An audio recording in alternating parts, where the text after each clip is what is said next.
So here I am at the headquarters of Josca Craft, and this is my friend Josca, bike repair Hello. extraordinaire. So Josca, there's some sound components when it comes to repairing bikes, I believe. Yeah, there certainly is. One of the main sound elements will be with wheel truing, or wheel building or wheel truing. So when we relace a wheel, we start with individual componentry. So there's the spokes, there's the hub, there's the rim, and they all have to be assembled by hand and all the spokes built together and then trued up. So at the moment this has just been built, it's really soft and the spokes just go clack. But as we go around with our little tool and adjust the tension, the wheel will become circular. So we've got our little jig here. You might want to zoom in on this angle here. Ah, right, yeah. I see. There we go.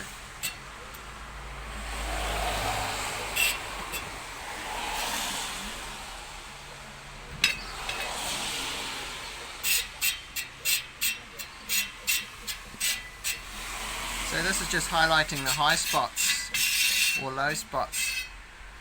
The sound is one element that helps to locate where the bump is when our little gauge touches the wheel. Nice. And as we can adjust the spoke tension,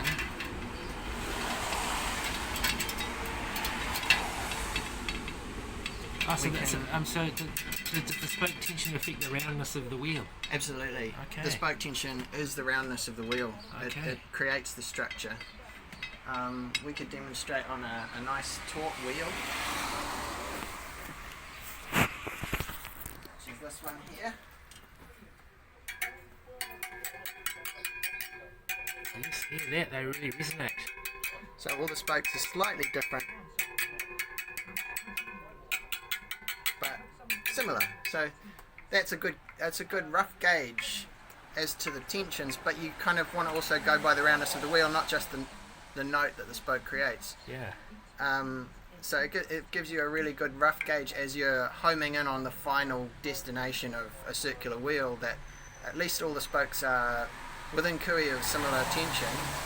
And then the second biggest sound element I would say for bike repair is to kind of bounce a bike when you're assessing it for damage or loose parts, and you're going to listen to the rattle and clunk. So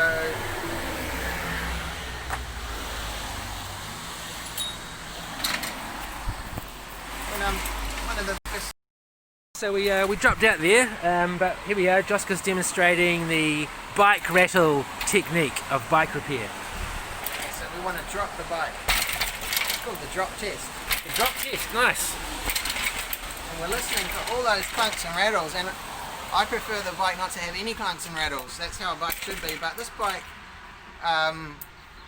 actually has plastic mud guards which tend to rattle no matter what you do, but you really want to make sure all the bolts are nice and firm and tight and holding on.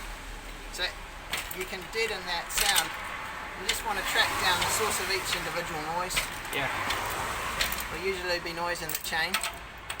The chain's got a lot of spring on a bike with the derailleur gears, so that's going to go clickety clack every now and then. And sometimes you'll hear individual bearings rattling. But if you've got a loose part like the wheel, if that front wheel's not connected, Yeah. that's going to rattle. Ooh, nasty. And that's fatal, you know. If you go out on the road with that wheel not connected, better make sure that wheel's connected. There we go. Now it's tight.